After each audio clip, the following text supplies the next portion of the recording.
Hello and welcome to my annual roundup of my favourite horror films of the year.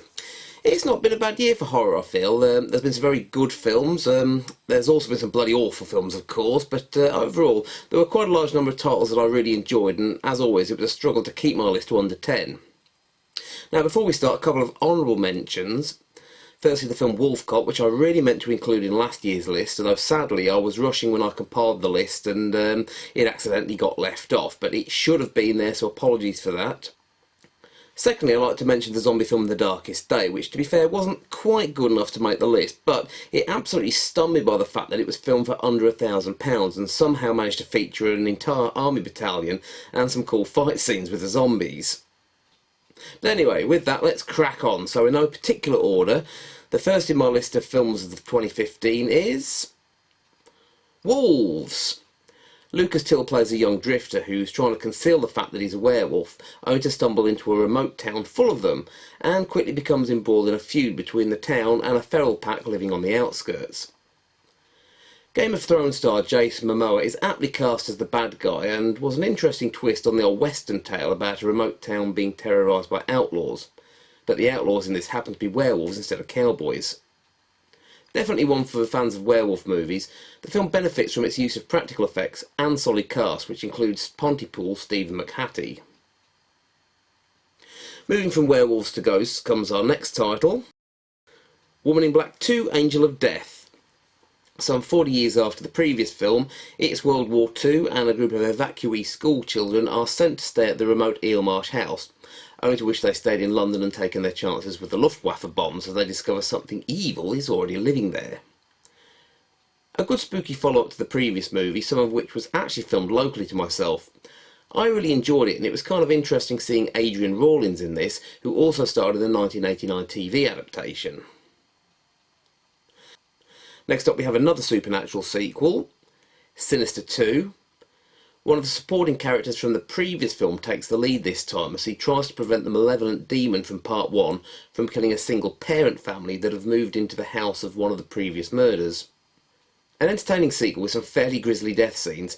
In fact, me being the sick individual that I am was the only one who realised what the metal bowls and rat cages were before he actually used them. A good film, but not one to watch if you dislike films about children in peril. Slightly different, but sticking with the supernatural theme, comes our next film in the list, It Follows. A young girl sleeps with a lad she's dating, only to find in doing so he's passed a ghostly curse onto her, and now she's being stalked by a walking demon, which she has to continually try to outrun.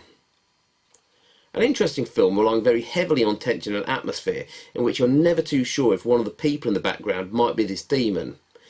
It certainly makes for a very tense 90 minutes, as you're constantly aware that there's this creature always following her somewhere, and you're never really too sure when it's going to catch up. I also enjoyed the film's haunting electronic score, which really added to the atmosphere.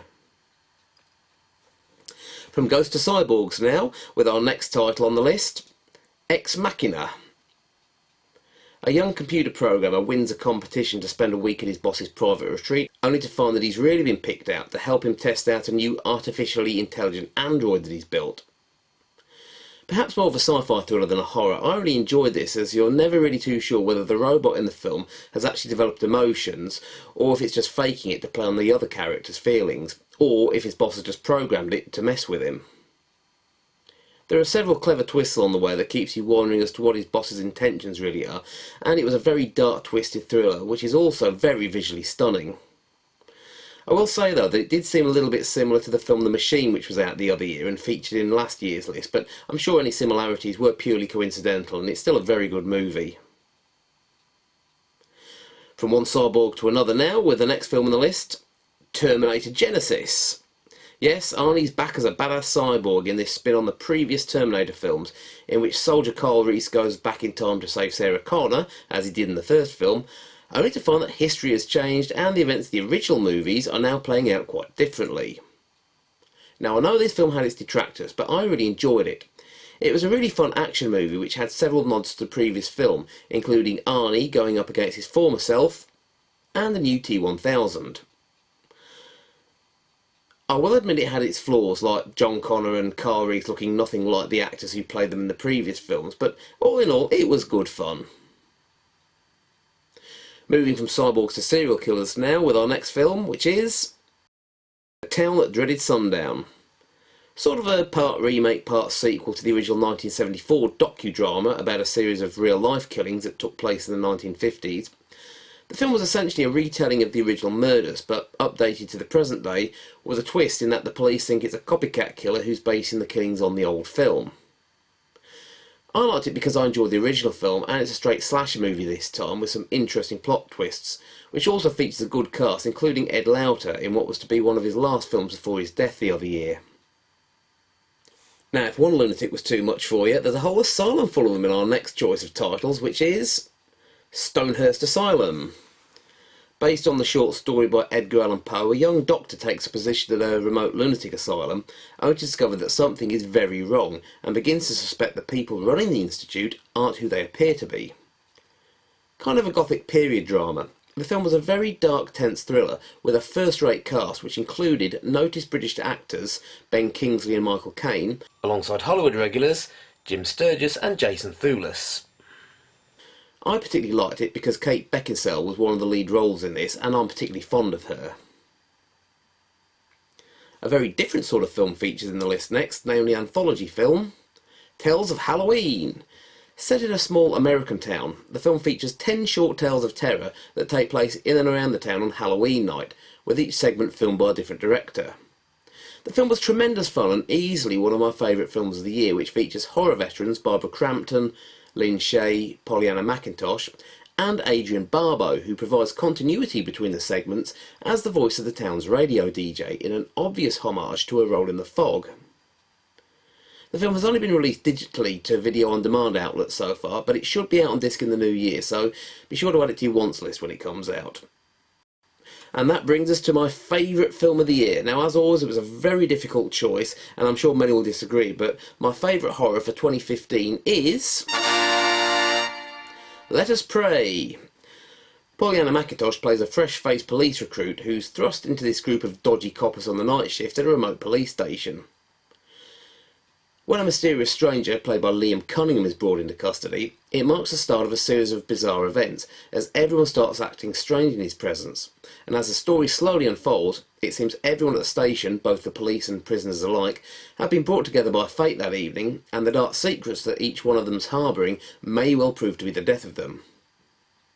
I first saw this just over a year ago at the Mayhem Film Festival in Nottingham and instantly loved it. Stylishly filmed, the movie is a superb supernatural chiller with a terrific cast which includes genre regulars Doug Russell, Brian Larkin and Hannah Stanbridge. And it really was an amazing debut from director Brian O'Malley, as you're on the edge of your seat all the way throughout as you're trying to work out what the deal is with this mysterious stranger and how come he knows so much about everyone and why the town seems to resemble this ghostly netherworld whilst the events in the film are unfolding. Overall, a very compelling movie and one that definitely deserves its place as best horror movie of the year in my view. Well, that's all for 2015. Let us know what you thought of my selections in the comment section below. A few other films to look out for in the coming year. You might remember that I appeared in a couple of horror movies myself a while back, which I've been plugging in my end of year videos for about the last 3 years now. Well, it looks like they are now about to get released. If you look on YouTube, there were some teaser trailers for the zombie film Death Walks that went up over Christmas, which I'm in. That film says it's going to be out in the spring. Also, I've been chatting with the director, and the thriller No Reasons, which I'm also in, should be out sometime in the new year too. I am not sure when exactly though. They'll probably be doing the festival circuits first, but when I know more, I will post it on the channel. A couple of other recommendations to look out for though. Firstly, the heavy metal horror comedy Deathgasm, which is out on UK disc shortly. And He Never Died, starring Henry Rollins, which is more of a dark thriller full of deadpan humour. That one's out in the US shortly, and I'm hoping will be out in the UK soon after. I caught both of these at the Mayhem Film Festival in October, and they both went down a storm, so be sure to look out for them, as they both get a serious thumbs up from me. Anyway, that's all for this video. Please be sure to rate, comment and subscribe, and also check out my website and social media pages, links to which are in the bar below. Anyway, thanks for watching, and be sure to have a very happy horror-filled 2016.